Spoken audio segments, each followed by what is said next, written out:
Hello, everybody, and welcome to Two Friends in the Skype call for the week of January 27th. I am here with my co-host John. Hello. Um, so today we have a couple stories to go over. The first story is about the newest Five Nights at Freddy's installment, Five Nights at Freddy's World. Um, Recently, it was having a bit of a rocky release, and the creator Scott Cawthon um, recently released his apology stating the following. Hi everyone, this isn't exactly an announcement that I enjoy writing, but is one I feel I owe to the community. You know, I've been accused of rushing my games ever since Five Nights at Freddy's 1, but I've never felt that I've released a game too early until now. There are a lot of features that this game should have had before release, features that I was told about but ignored and didn't implement. Features such as being able to see what abilities do during battle, or being able to see stat pages for your characters. These features are in any good RPG. I was too eager to show the things that were finished, that I neglected to pay attention to things that weren't. I'm going to fix this. I'll be updating the game with these features in the coming weeks. So I say to the community that I've enjoyed and respected over a year and a half now. I'm sorry. I'll continue to add features to the game and make it right. Now, I haven't played any of the Five Nights at Freddy's games. I am aware of what they are. John, you've been a fan of Five Nights at Freddy's since the first one, right? Yes, I've been a very huge fan, I'd say, of the entire Five Nights at Freddy's series and of Scott Cawthon. And the thing is, with this, first off, this is a good apology. I'd like to say, Yeah, I agree. this feels very genuine and um, just yeah, he admits that he messed up a bit. And the thing is, because with every single Five Nights at Freddy's games, the gameplay has been basically exactly the same throughout the entire one, and it's a very kind of it's an easy to get away with gameplay, if that makes sense. Mhm.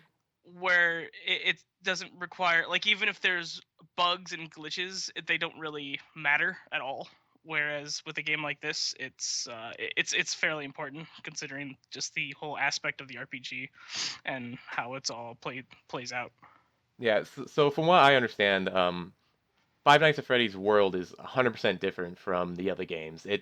It takes Correct. what the other one was kind of like a point and click adventure type thing where you don't move, and now it's the newest one is a full on RPG. Correct. The old ones were more because obviously it's a completely different genre. The other ones were survival horror to the T, where it's basically you were just alone in a room and you could either shut a door or open a door or use a light or turn off a light. That's basically just the bread and butter of what every Five Nights at Freddy's game was prior. And this one is a lot more intricate, being like there's party sizes and tons of characters that you can have in your party, each with their own abilities and stats, and I believe there's gear as well. And there's also an entire overworld like Zelda and stuff like that. It's a pretty big change. Mhm. And I understand what you said about the other games being kind of easy gameplay. Like once you finish the first one, it was kind of easy for the other three to come along. That kind of showed. I looked into it a bit with those ones. That kind of showed in his release schedule. Like the first game came out, and 3 months later, he came out with the second game, Yeah. which is ridiculous for a sequel to be made within 3 months. And then Well, oh, continue. it's mainly like Five Nights at Freddy's isn't really about the gameplay. Five Nights at Freddy's is 100% a story. There is tons and tons of lore behind all the Five Nights at Freddy's games and people linking them together. Like, it's all over YouTube, Reddit, stuff like that. There all these fan theories and everyone trying to come together to figure out what Scott's story is and how they every game links together. No one really pays attention to the gameplay as much ever since the first one, because the first one, it does it's a scary game. Like, the first time you play it, it's a very scary game. It is like the jump scares are actually ridiculous, and it just kind of what's the I don't know what I'm thinking of. Yeah, It, I watched the first game. I didn't really watch after the second one. I watched the first game. I can completely understand. Like it was a game that knew what it was and did what it did well. Um, it, it was replay. It had all the replayability and all like the jump scares to appeal to a lot of people. Um, and I'm guessing the next three followed pretty much the same path with that. uh, kind of. It kind of gets a little crazy. Uh, like because there's a bunch of new robots and stuff. Because the thing is, it's basically the souls of dead children haunt these animatronics, and that's like why they move around and try and kill you and stuff like that. And as the game progresses, every single game adds new characters, new things that try and kill you, and tries to squeeze all of them into the lore. And there's also a ton of extras and hidden things within every single game that just adds on to the story and stuff. And when you get to Five Nights at Freddy's Worlds, it also has a bunch of hidden things and stuff that doesn't, like this RNG things that happen that don't necessarily happen to everyone, and it adds on to the actual lore. Like this is it feels like it's supposed to fit into the same timeline as the other games, even though it's a completely different genre compared to it. Consider it has all the characters. It has Psychic Friend Fredbear, who was in the fourth one. Like he actually has a pretty significant role in this game, uh, I believe.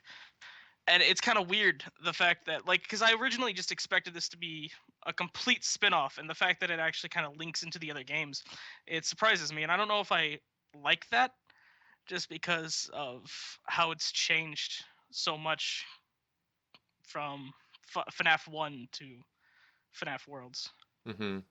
Um, he also released the game almost a whole month earlier than scheduled. It was originally scheduled for release in February 19th, and it came out early last week, right? I believe so, yeah, sometime early last week. Hmm.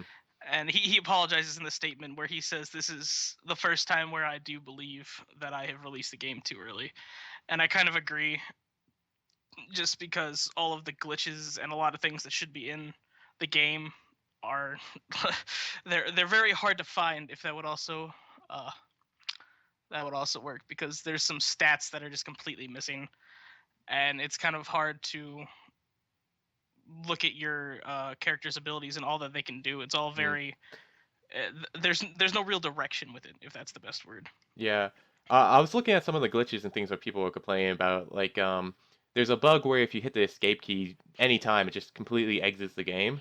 Oh, Um, really? I actually haven't heard of that. um, and there's a couple other things that they don't seem hard to miss bugs.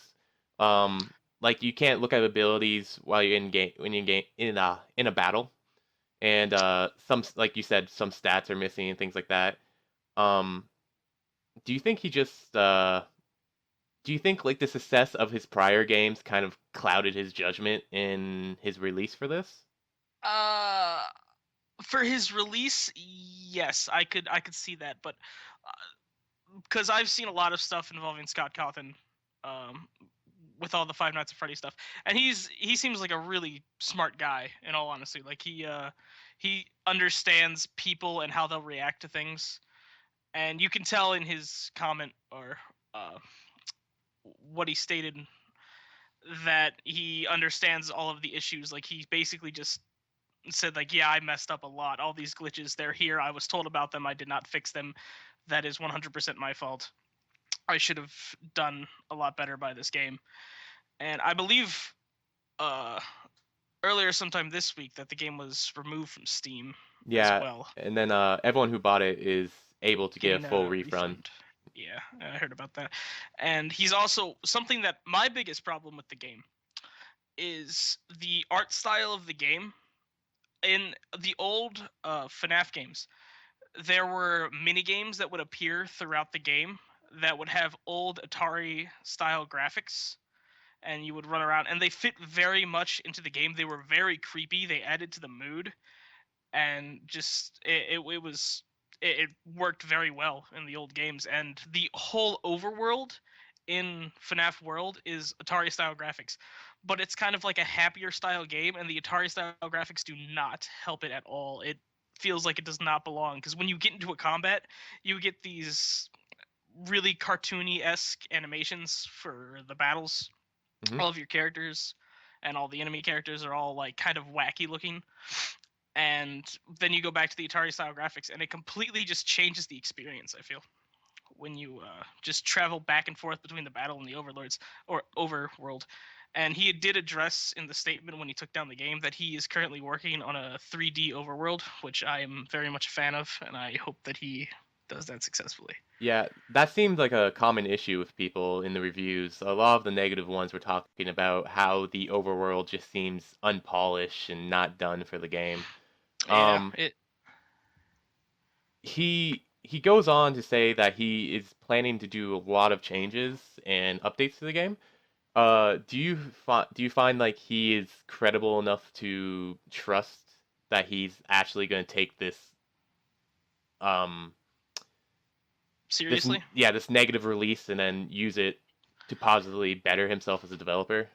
I I don't know so much as a developer, but I do think that he's going to be taking this incredibly seriously. Because if he didn't take it down, like that's got to be a hard thing to do, to take down your game like after you release it, even if it was like, even if you shouldn't have released it in the first place, and you know you shouldn't have released it, it still should be. It still sounds fairly hard to me, to take down your game that you released it. And the fact that he did that, formally apologized to everyone who bought it, is giving out refunds, and addressing every single issue that was talked about with the game. I do feel like he is going to put in a lot of effort to attempt to fix this game Hmm. and inevitably re-release it in a better state. Now, the big question I had when I was reading the story is he gonna now aim for his original release date of February 19th to get this all done? Or do you think he's gonna, you know, kind of pull a whole 180 and be like, okay, I released it early, and now I'm gonna delay it? Um, I would. That's a good question, actually.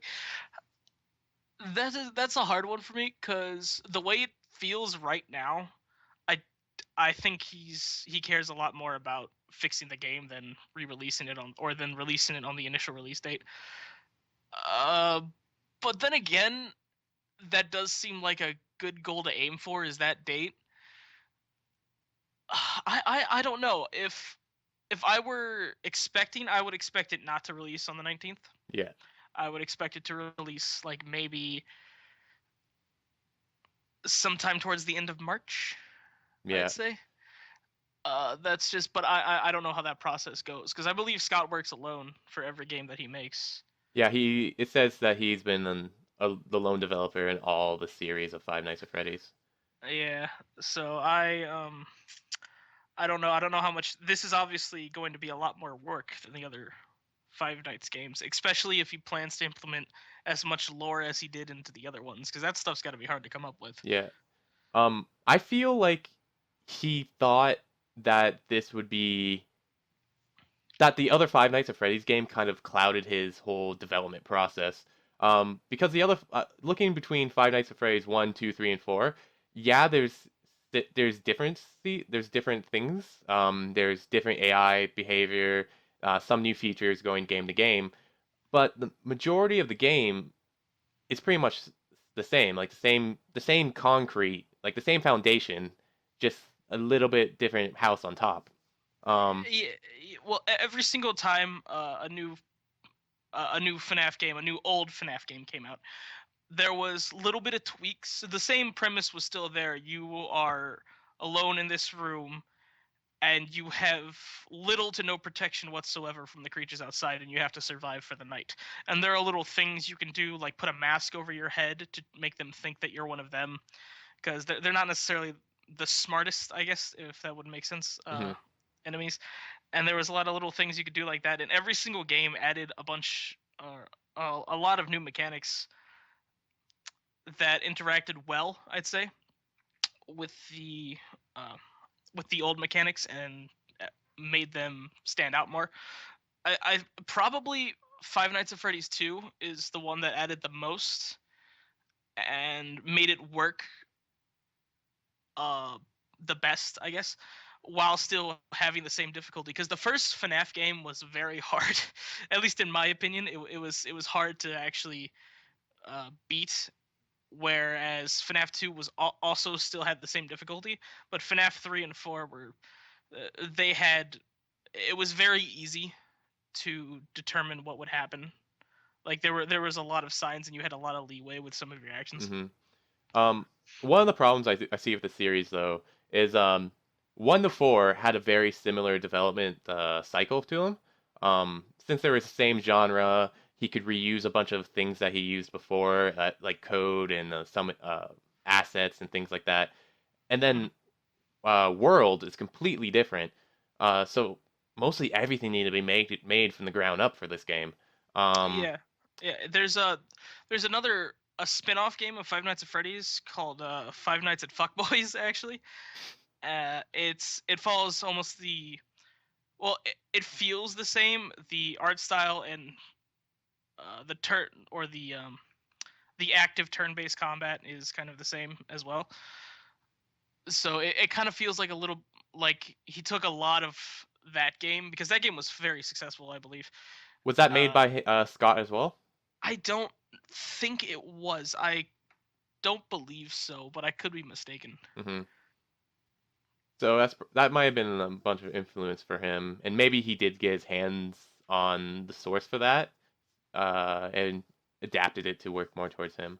Um, but the whole re-release of the game, uh, for an indie developer especially, your credibility is so important towards your fans and towards um, your future. If you're gonna, as an indie developer, if you want to continue your own indie company, uh, publishers might be important later on. But if you decide to go and join a company, your employers are going to look at what you've done. Um, I feel like he handled this well enough for now, but it's all about that next step. If he comes out with it again and there's problems, or if he does the same thing and releases it too early before he's finished, and it's just not ready for release, it's just going to destroy his credibility. Um, Uh, so yeah, I would say though.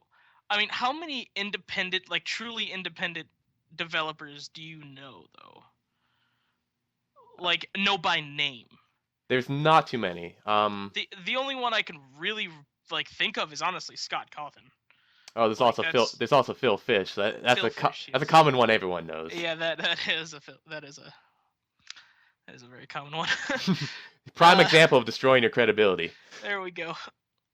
But I mean, Scott has a ton of fan support. Like you can tell, even though this game was clearly not like done, and a lot of people did not like it, the top reviews may have been um, telling people to not or not recommending it to people. Even the whole game as a whole, the rating was 87% very positive, Yeah, which is that's something that amazed me, yeah, it's cause ridiculous. He has such a big fan base from all the FNAF games. FNAF has made tons of just what like game theorists, I guess, to mhm. analyze this game and fall in love with it because it does a simple thing very well and it has the lore to keep you there that makes you like just go back and try and figure it all out. Yeah, I think like this he is on a good path. Like he is gonna I feel like this game in the end is gonna come out again and be better. I think he's taking this whole early release fiasco to heart, and he's really gonna try his best, and because he seems like he really cares about his fans more than the Yeah, game itself. He just cares about like the main thing is disappointing his fans at this that he has a problem with. yeah, Um, so I feel like he's gonna take this to heart and do good by his fans. yeah. I would say that too. At least I would hope. I would very much hope. I would love the finale. Like I understand it's a little overused, but I would love it to keep going in a sense. Maybe not necessarily advance on the story that's already happened, but try and do something new. Because if you keep adding stuff to the old story, it's already out of hand, and it'll get a lot more out of hand if he keeps trying to do that. Yeah. So let's take it in the opposite direction of doing good by your fans, All and right. let's just go to completely shafting your fans. So last week, Mortal Kombat X's developers, NetherRealms, had a little announcement for the PC players. Um, they announced that the newest DLC, Mortal Kombat XL, will not be coming to PC, PlayStation 4, and Xbox One only. Furthermore, they said there will be no more DLC made for PC. When pressed for more information, they said we do not have any additional comments. Um, That's funny. Now, the PC port for Mortal Kombat was always a bit rocky. It was never in solid ground. When it first launched, players had save deletion bugs. They had crash bugs that made it so the game was almost unplayable. Now it wasn't as big a fiasco of say like the new Batman game. It was bad, but they fixed it rather quickly. Um, Yeah, well, that's good. Because but it wasn't developed by NetherRealm, was it? It was outsourced, correct? yes, By yes, the what's it called, Voltage, something like that. high voltage software was the one that Okay. did the PC port.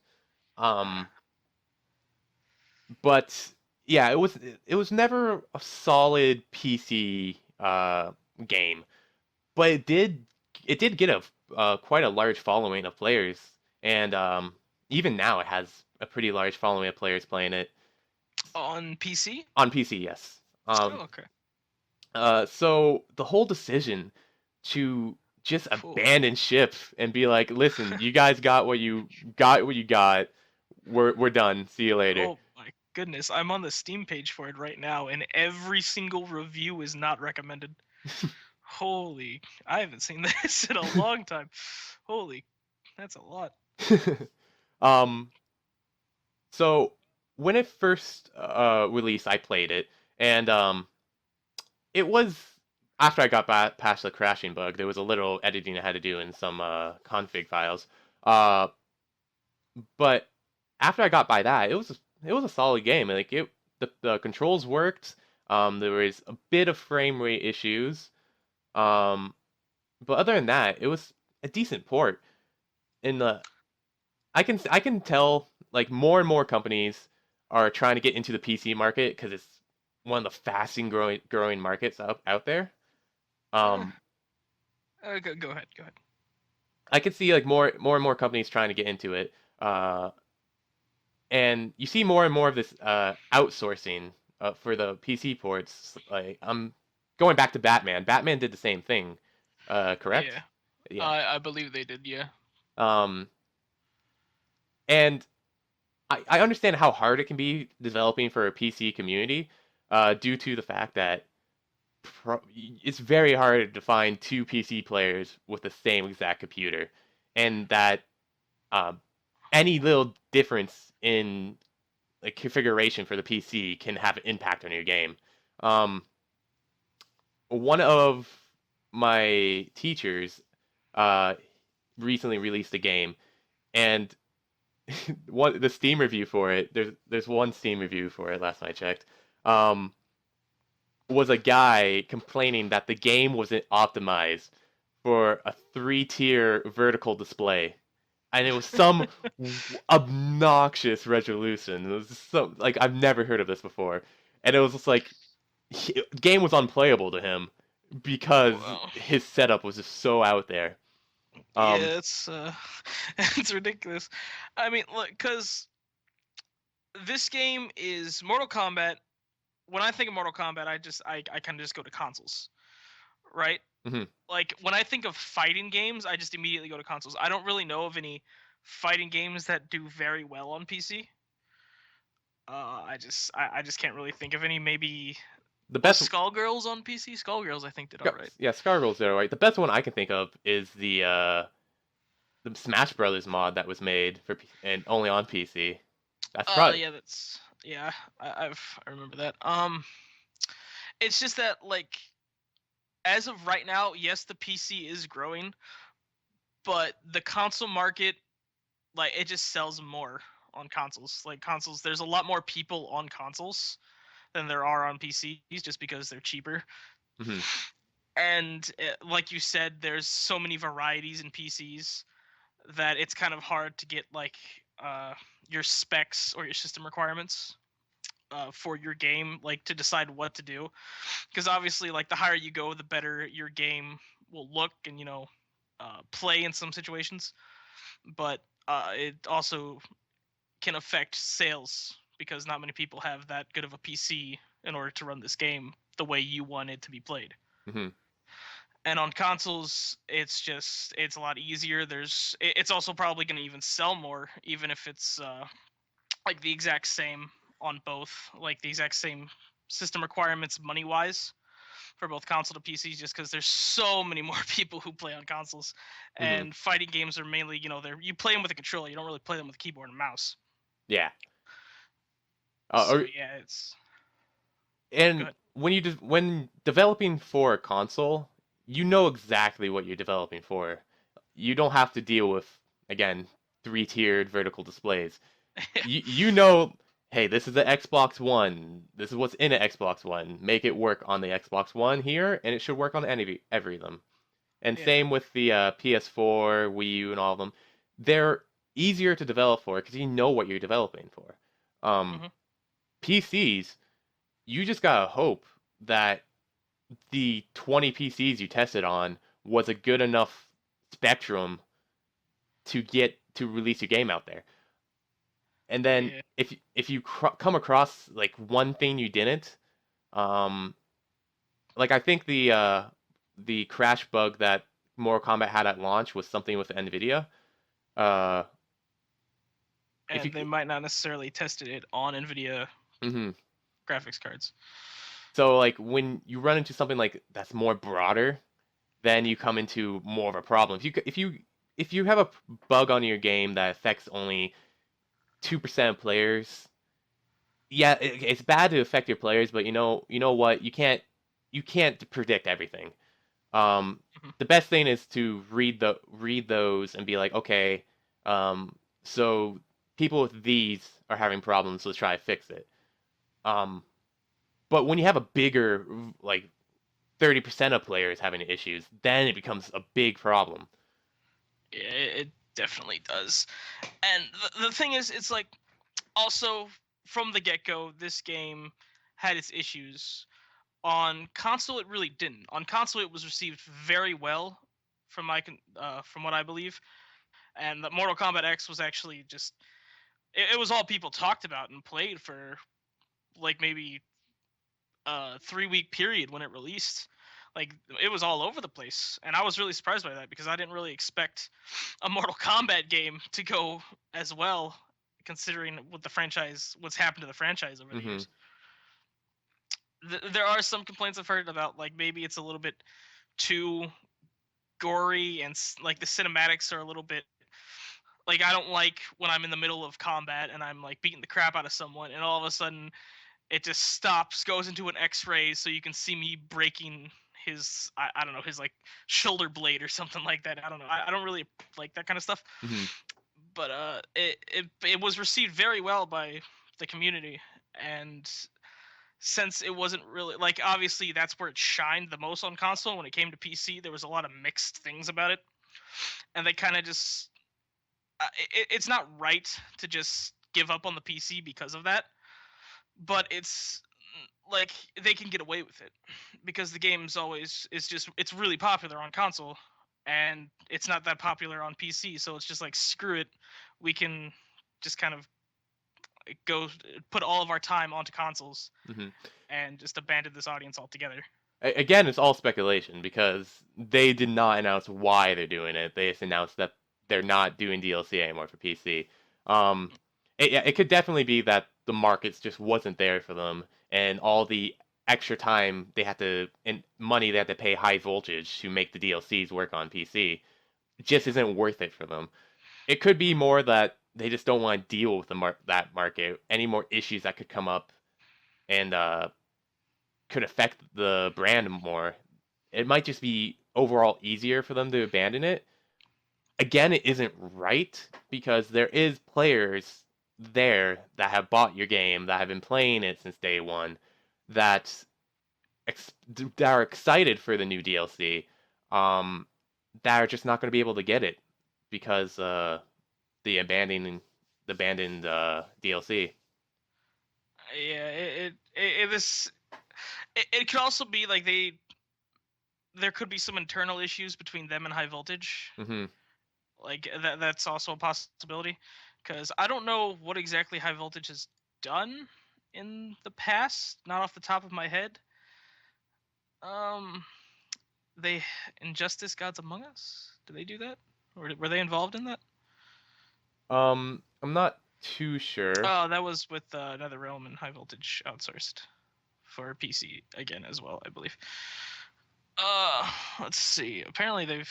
They've done a couple things. They've done the Saints, some of the Saints Row series. They did do a Injustice Gods Among Us. The uh 2013 release of Mortal Kombat. Like they have a couple Connect Star Wars. They have a couple things under their belt. The dream connects Star Wars. They have a couple things under their belt. So they're not a terrible company. It doesn't seem. Like I terrible as mean, inexperience. yeah, I guess inexperienced. They don't seem to be inexperienced. They seem to have their stuff together. Um, Yeah. but Well,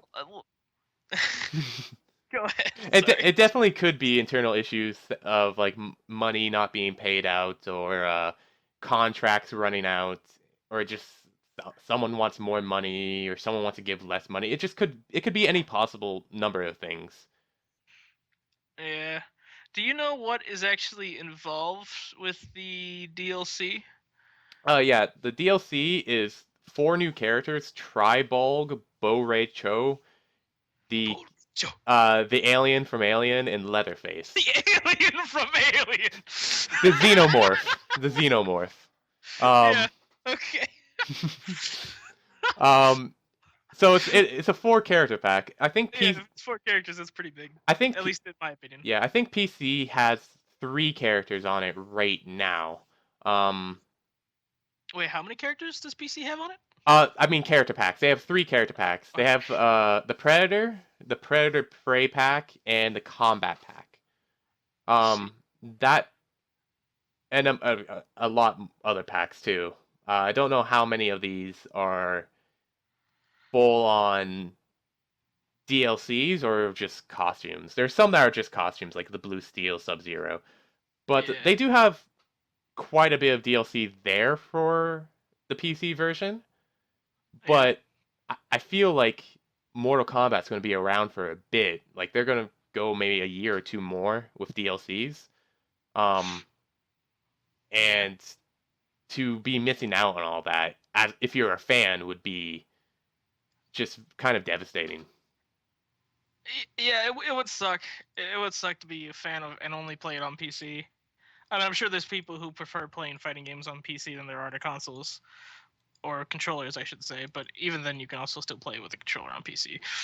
Hmm. The This whole thing sucks. Obviously, there's.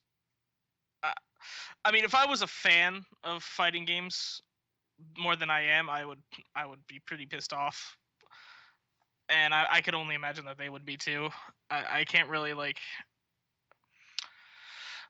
and I don't know. This just kind of sucks because PC feels like we've been getting the shaft, and in a lot of ways, like whenever ports come out, ports aren't always as good as, you know, as they are in console, and no one really cares that much. Like Batman, for example, Batman was broken for months, and they did nothing to fix it until like I think they fixed it like maybe back in November or something like that. it does. Uh, it, It never seems to go the other way though. PC ports to console always seem to go pretty much fine. Um, I haven't. They don't happen as often. Yeah, they don't have. The last one that I can see that came out was Ark Survival. For came out on consoles. Yeah, that's Um, true. and I haven't seen any. I haven't heard about any glaring issues with that. Um, and then all like the Guacamelee, the Binding of Isaac, Yeah. all these little games. I mean little by like size of files, not impact. Um, Yeah, I would imagine it's fairly easy to move a game from PC to console, yeah, assuming it's not like something crazy like StarCraft. To play that with a controller would be kind of difficult. N64 Uh, did it. and 64 did it. Oh wow, that's right, they did. Um, the, it's just like moving a game from console to PC is significantly harder. I feel Hmm. just all the hardware just changes. I guess uh, would just change a lot. I wouldn't know if you had to like how much you would need to redo, but I'd imagine it's quite a bit. Yeah, it's mostly we already talked about it, the different configurations. That's probably your biggest issue when making a game for PC. Um, and going the opposite way, making a PC game for console, uh, you'll just have to go through and do all that console specific things for your game. But in the end, you know exactly what you need to do because it's all laid out for you in that console. Yeah. I mean, end of the day, it sucks. I think it'll keep happening. I don't think Mortal Kombat X will be the last time PC players will get shafted in favor of console players, but there's nothing much you can do about it. Yeah, unfortunately, things happen, and until they say anything more, we don't know why. It could be anything. Yeah. Um, Much like our next story, with Yandere Simulator being banned from Twitch. Um, Now I know nothing about this game. all I right, found out about this game last night, and I am very intrigued. I have a brief description because I bet there's tons of people that don't know what this game is.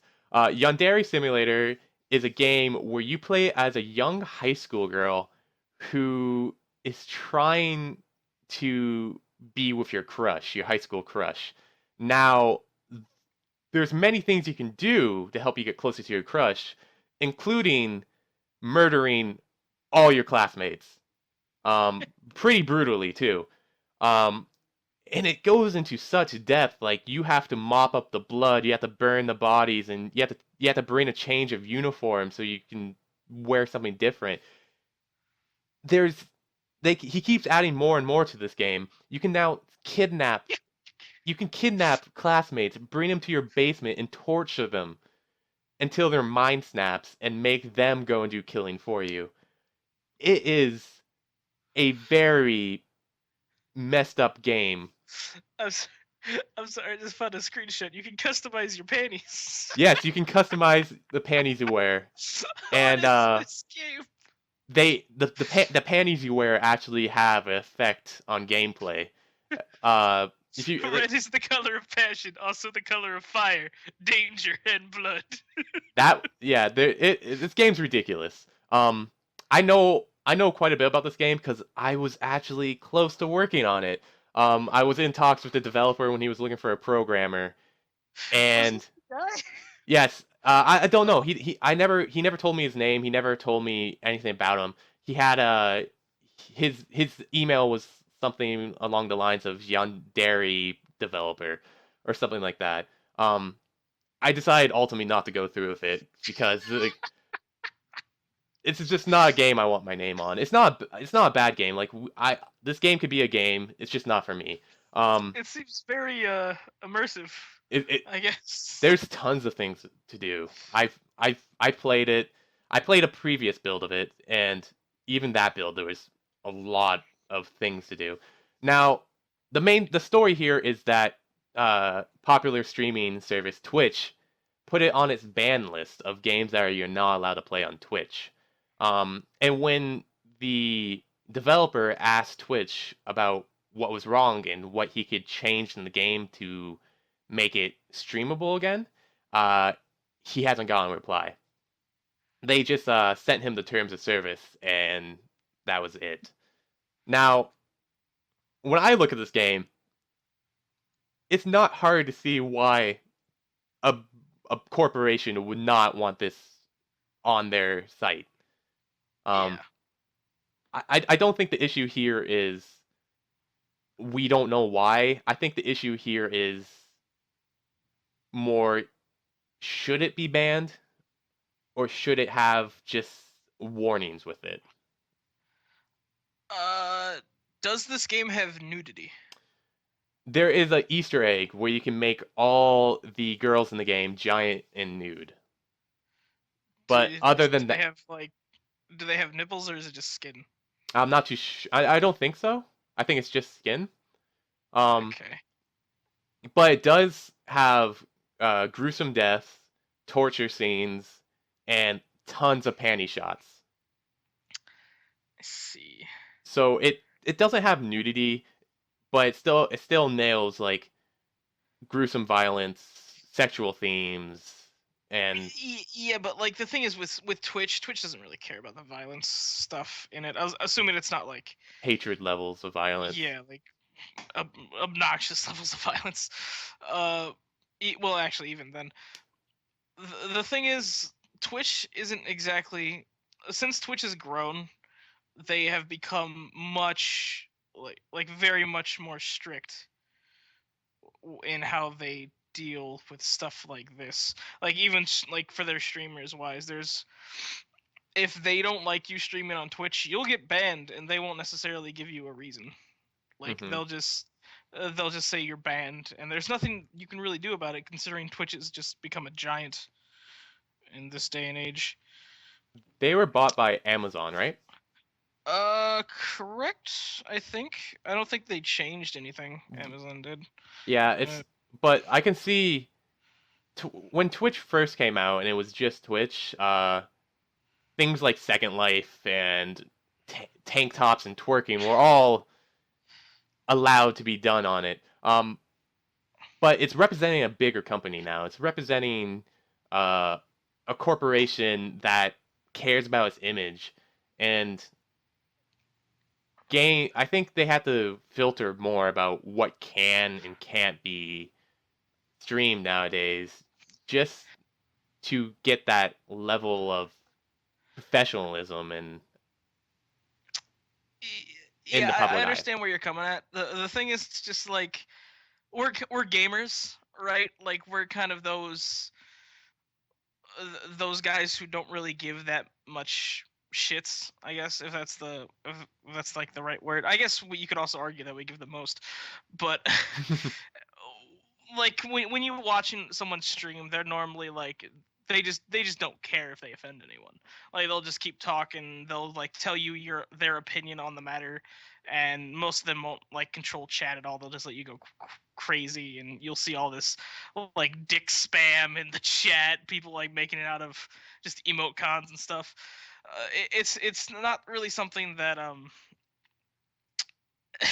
that's easy to censor just considering the nature of the audience, and you kind of have to be really strict where and just kind of be even unfair at times, and this game might be one of the products of that, of it being a little unfair. I mean, the game, yes, there are more messed up games that I'm sure can be streamed on Twitch, but it's just like there's the theme of this one is kind of morbid and insane in a way. Now, I've just thought of something. Do you think that the fact that they're high school children has anything to do, like, you're torturing children, you're making children murder children, and you yourself are murdering children. Do you think that has anything to go into play with it? Yeah, it could very well have an effect that goes into it. It's, I mean, this game is really messed up. Like, it's just your goal is to kill all of your classmates, all your female classmates, because you don't want them to go and try and get with the boy you like. And the way you do it is just really creepy. and all this extra stuff like customizing your outfits down to your underwear is kind of just screwed up in a way. And an Easter egg where you remove everyone's clothes? Really? It's supposed to be a nod at Attack on Titan. That's why they're giant and nude. That's stupid. That's just really stupid. Uh, there's just so many things. I mean, because like what Nekopara stuff like that you can stream on Twitch. No, those are not allowed. You can stream Nekopara on Twitch. Can you? You cannot stream the uncensored version, obviously, but you can stream the censored version. There are some visual novels you can stream on Twitch. Okay, because I was getting Like Sakura Spirits, I don't yeah, think you can. all the Sakura Uni games Pop, you can't. you can. You can't stream any of the Sakura games. Okay, yeah, Um, yeah. I was getting Nekopara mixed up with Sakura series.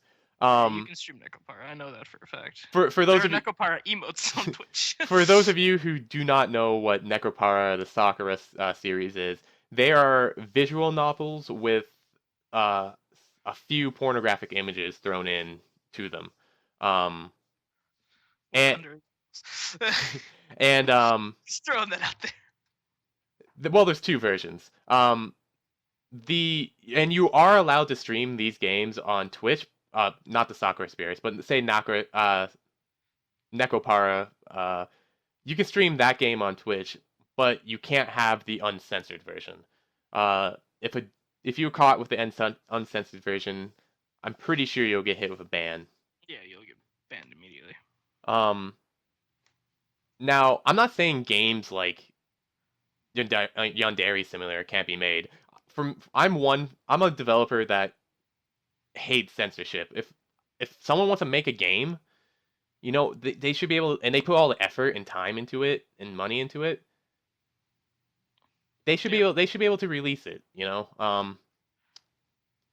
I And, I I I don't think they should be able to stream everything necessarily, but you should definitely be able to release it. And as a developer, if you release a game like this that has very questionable content into it, you cannot be sensitive to when companies don't want you.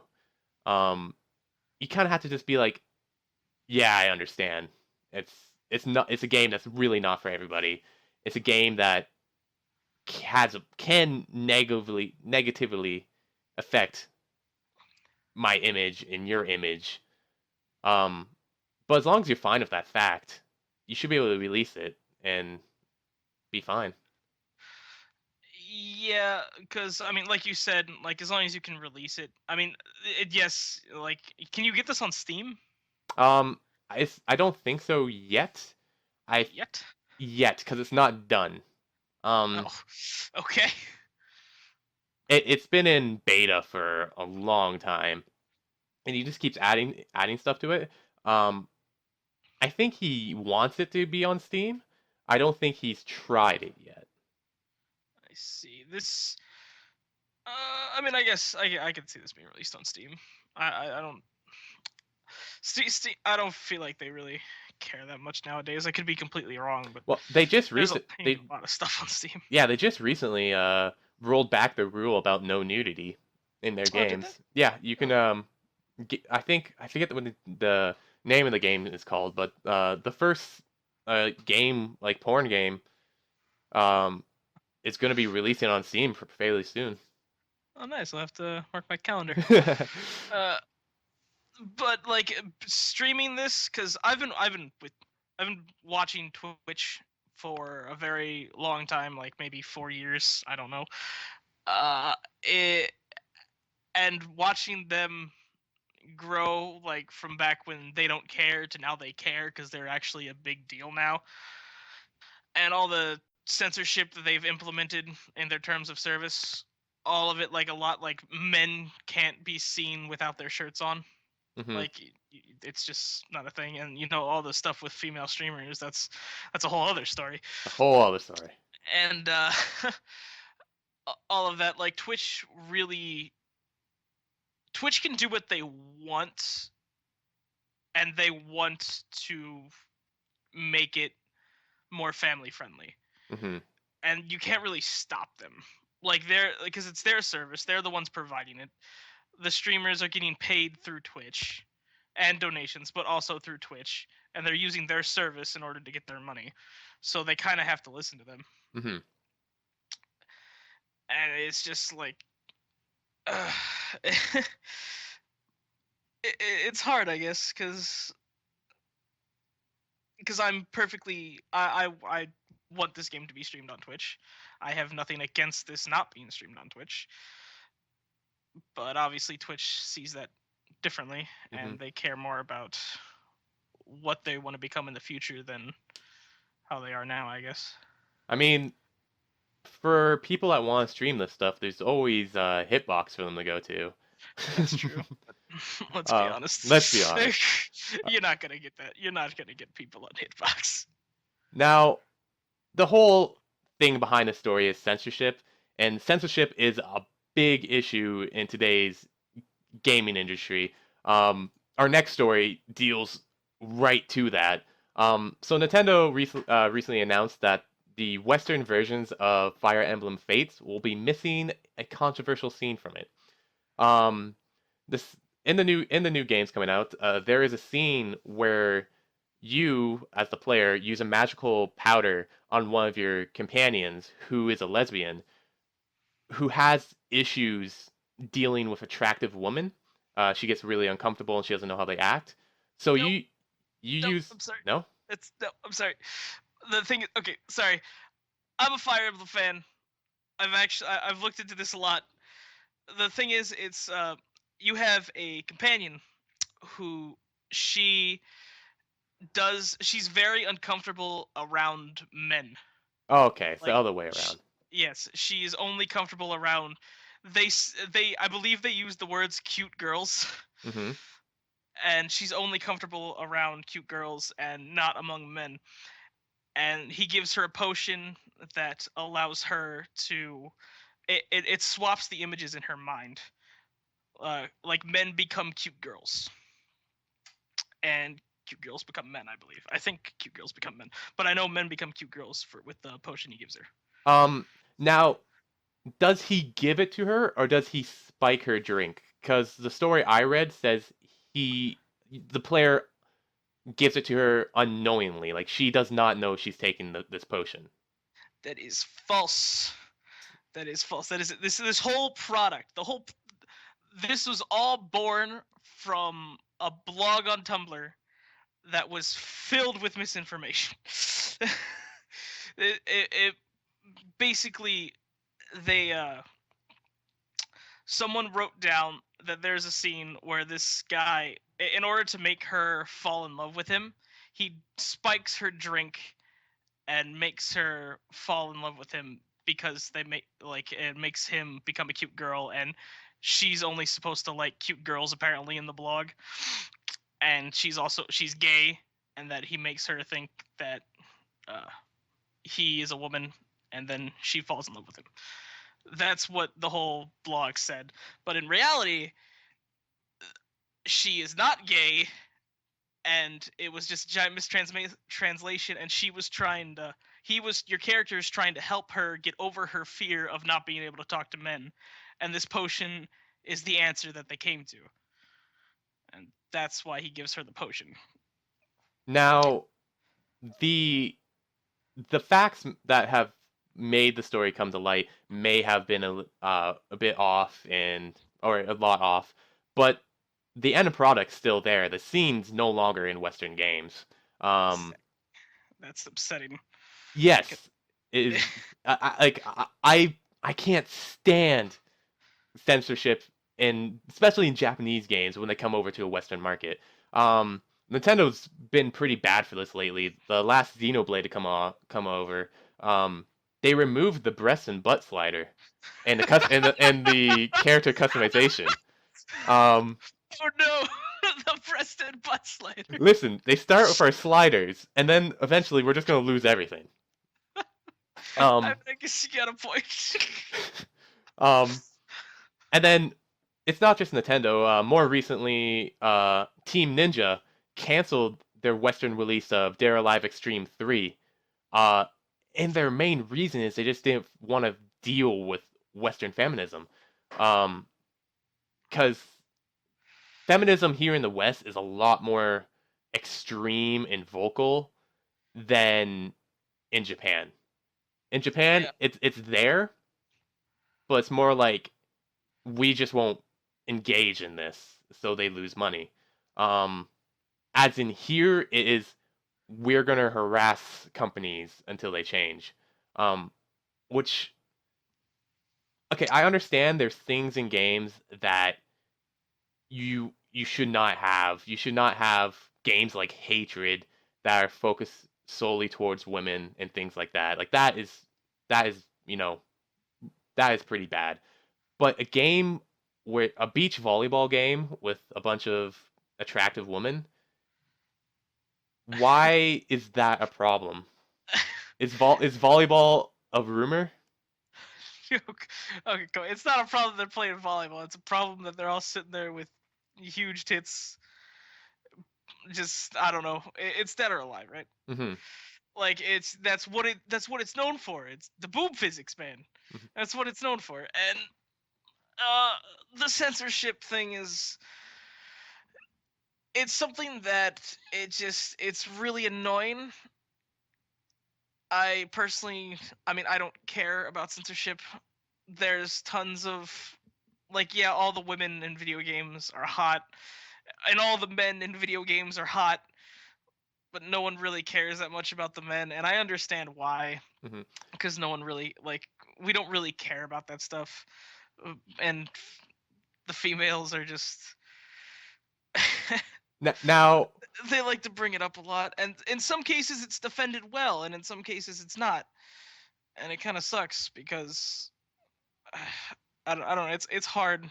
yeah, It's hard for me to try and explain this just because. yeah, okay. It's first of all, let's just get this out here. I am a white straight male. John's a white straight male. So we don't really have Okay. the authority Okay. to talk about Wow. how these different Just bringing race into this. I see. we don't have the authority to talk about how these different uh communities feel about these. Um, we see it from our point of view of like we don't understand how this could be so offensive that it damages your community. Um, but we're not part of that community, so we might just be too out of the loop for it. Um, We're just insensitive assholes. Let's be honest. that definitely could be it. But on the flip side, if a game has a bulge A slider, bulge.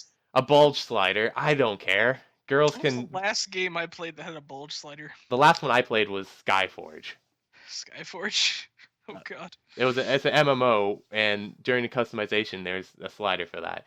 Oh, I think And it was Saints Row for me. Okay, go ahead. Sorry. Enough about um, bulge sliders. and in the case of Fire Emblem, if it was complete opposite, if it was a guy who was given a potion so that girls look like cute guys, I wouldn't care.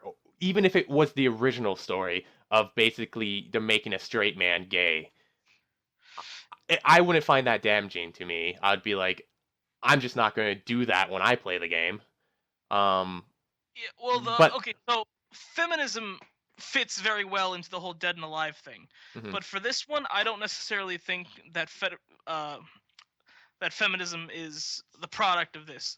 It's mainly that the rumors are going around that this character is gay and that you had to drug this character in order to get the max relationship status with her. mhm, That is what people believe. It is false. It is a mistranslation.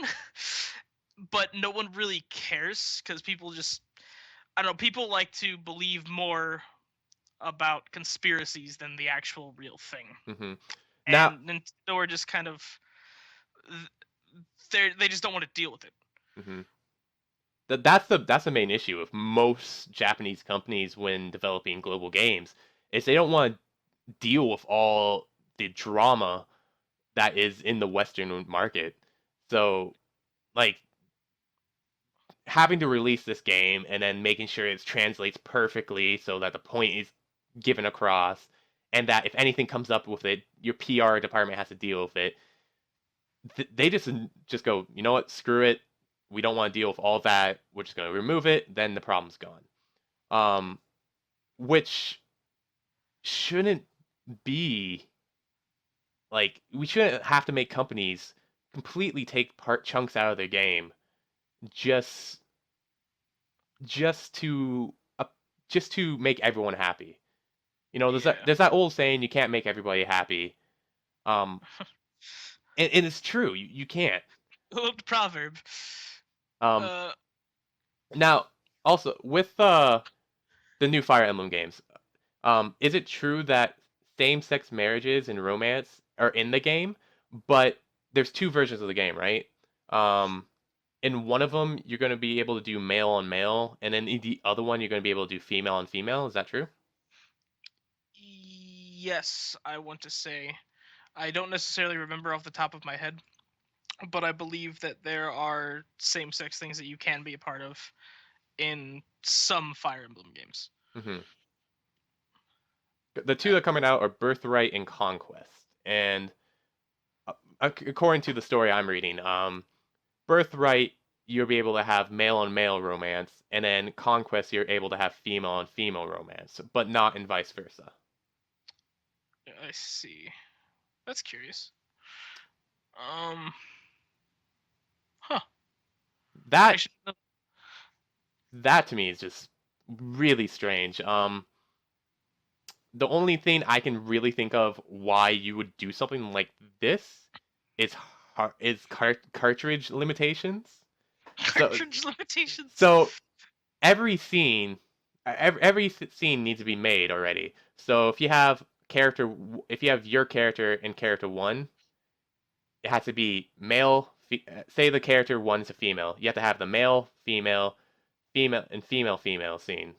Um, which if you had that for every character and then have it so you can have male with every character on one cartridge, it it's pushing it as an excuse. Like this is nowadays should Yeah. not be a problem. But it's the only reason I could see that you should do this is if you had limitations on data on the cartridge. I mean, yeah. I guess like I don't know. It just kind of feels like It feels it like a feels like something they're doing on purpose. yeah, it feels like a paywall. That's what it comes out as. Yeah, I can see that. Like there are people that want to experience 100% of the game and that will play this game from beginning and end, unlocking every cutscene and everything that they can do. And then they're gonna because the game is split, they're gonna have to go out and get the other one to get the other cutscenes. Um, Yeah. like personally, it Eh, doesn't affect me, but I can see how that would affect some people.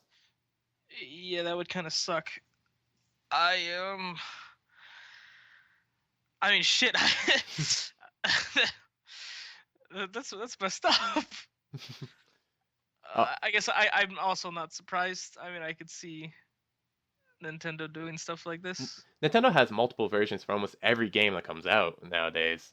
Um, Yeah. Pokemon is a grand example for Nintendo. Every series has like 3 games that come out for it, Yeah. different Every versions, yeah. and It's yeah, for completionists, they have to get all these games in order to and complete spend the game. all the monies. That's what Pokemon is. That's what Describe for Pokemon's become. I love Pokemon, dude. I really love Pokemon. But my God, has it fallen? but when are It's they also gonna risen, but it's also fallen in a sense. but when are they gonna have same-sex marriage in Pokemon? Ah, man. Here's hoping for the remake of Pokemon Yellow. Same-sex marriages. I You and need Pikachu can finally. Never mind. never mind. Let's get away from that. Um, But back to the whole Fire Emblem uh removing the scene. They aren't actually removing the scene, are they? Because I'm pretty sure I read somewhere that it might have been sometime like earlier in the this week, but I believe that they are just redoing the whole scene and redoing all the dialogue for it um, to make it like appear not as if she was gay and that they are drugging her, or They somewhat. Yeah, go ahead. Go ahead. they haven't gone into full detail about what they're doing with it yet. Um, but the scene in general is not going to be here in the English version. Whether they change it up so it is more clear and not seen as homophobic um, for the Western audience, or if they completely just change it so instead of giving her a potion to get over a woman, you just go, "Hey, buck up," and she goes, "All right." You know, Yeah. they haven't explained exactly what they're gonna do, and I don't think they're gonna fully explain what they did either. It's gonna be like the game comes out, people are gonna get to the scene and then be like, "Hey, they did this," and then backlash or thanks is gonna come from there. Yeah, I mean, it's like I don't like because the original dialogue is intended for this specific character, right? And Hmm. when you change the dialogue, it doesn't necessarily be. It's not necessarily that character's dialogue. They may be like coming out of it, but it's not something that their character would actually say. And I really hate that. I love characters in video games, especially Fire Emblem. Fire Emblem does characters very well, and I don't want them to change it. Like they might even just get rid of her whole, uh, the way she views men and women. They might just get rid of that completely. I don't want them to actually change the character because that would ruin the character, and I just don't want to see that happen. Hmm. We shouldn't have a limitation on what characters we can't have in games. Yeah. Um,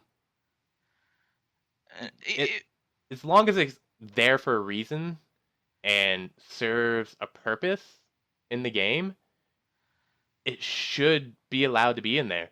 Like her whole thing about how she's man and women comes into her story and is explored through her story. Um,